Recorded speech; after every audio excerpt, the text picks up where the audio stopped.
নবীজি সাল্লাল্লাহু আলাইহি ওয়াসাল্লামের মজলিসে সাহাবীদের পরীক্ষা। আজকের এই ভিডিওর মাধ্যমে চলুন এই ঘটনাটা জেনে নেওয়া যাক। আপনি যদি ইসলামিক ভিডিওকে ভালোবেসে থাকেন তাহলে অবশ্যই ভিডিওতে একটা লাইক কমেন্ট করে যাবেন, চ্যানেলটাকে সাবস্ক্রাইব করে বেল আইকনটা অন করে দিবেন। তাহলে চলুন ঘটনায় জেনে যাওয়া যাক।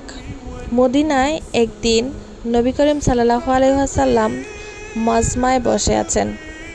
সামনে বসা নবীজি সাল্লাল্লাহু আলাইহি ওয়াসাল্লামের সাহাবীগণ। নবী করিম হযরত মুহাম্মদ সাল্লাল্লাহু আলাইহি ওয়াসাল্লাম সাহাবীদের বিভিন্ন দিক নির্দেশনা দিচ্ছেন।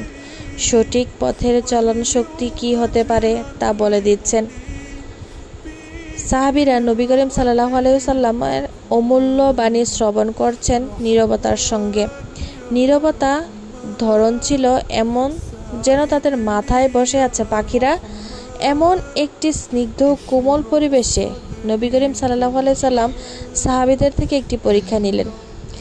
নবীজি সাল্লাল্লাহু আলাইহি ওয়াসাল্লাম বললেন, এমন একটি গাছ আছে যার পাতা কখনো ঝরে পড়ে না। মুমিন বান্দার দৃষ্টান্ত হচ্ছে সেই গাছ। তোমরা আমাকে বলতে পারো সেটা কোন গাছ? তারপর লোকজনের খেয়াল চলে গেল জঙ্গলের গাছপালার প্রতি। বিভিন্নজন বিভিন্ন উত্তর দিতে লাগলো, কিন্তু উত্তর নবী করিম সাল্লাল্লাহু আলাইহি ওয়াসাল্লামের মনোপুত হলো না। সাহাবী আব্দুল্লাহ ইবনে উমর রাদিয়াল্লাহু তাআলা আনহু ছিলেন দীপ্তময় মেধার অধিকারী। উপস্থিত সাহাবীদের মধ্যে কনিষ্ঠতম। তার হৃদয়ে উদিত হলো সঠিক উত্তর, কিন্তু একটু কুণ্ঠিত হলেন। তার খেয়াল ছিল এমন, প্রবীণ ও আকাবিরে সাহাবীগণই যখন উত্তর দিচ্ছেন না, আমি তাদের কনিষ্ঠ কিভাবে উত্তর দেব? আব্দুল্লাহ ইবনে উমর রাদিয়াল্লাহু তাআলা আনহুয়ের ভাষায়, আমার মনে হতে লাগলো যে তা খেজুরের বৃক্ষ, কিন্তু আমি সংকোচ বোধ করলাম। সাহাবায়ে কেরাম বললেন, হে আল্লাহর রাসূল, আপনি আমাদের বলে দিন আসলে সঠিক উত্তরটা কি? রাসূলুল্লাহ সাল্লাল্লাহু আলাইহি ওয়াসাল্লাম বলেন, তা হলো খেজুরের বৃক্ষ। ইবনে উমর রাদিয়াল্লাহু তাআলা আনহু বললেন, তারপর আমি আমার পিতাকে আমার মনে যা এসেছিল তা বললাম।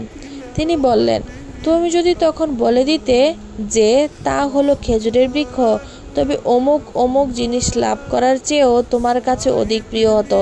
বুখারী 5448 নম্বর হাদিস। হাদিসের উপমা কোনো দৃষ্টিকোণ থেকে দেওয়া হয়েছে। এ প্রশ্নের উত্তরে মুহাদ্দিসগণ বিভিন্ন ব্যাখ্যা করে থাকেন। কোনো মুহাদ্দিসগণ বলেন, খেজুরের বৃক্ষের ডগা কেটে ফেললে তা আর বাঁচে না, তেমনি মানুষের মস্তক কেটে ফেললেও মানুষ বাঁচে না।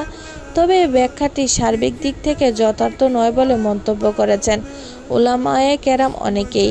কিছু মুহাদ্দিস এভাবে ব্যাখ্যা করেন, খেজুরের বৃক্ষ অধিক উপকারিতা এবং কল্যাণ গ্রহণের একটি মাধ্যম। যেমন খেজুরের বৃক্ষের পাতা ঝরে না বিধায় সে বৃক্ষের ছায়া গ্রহণ করা যায় সর্বক্ষণ। তার ফল অর্থাৎ খেজুর সুস্বাদু হয়। এ বৃক্ষের কাষ্ঠ ও পাতা জ্বালানি স্বরূপ ব্যবহার করা হয় ইত্যাদি।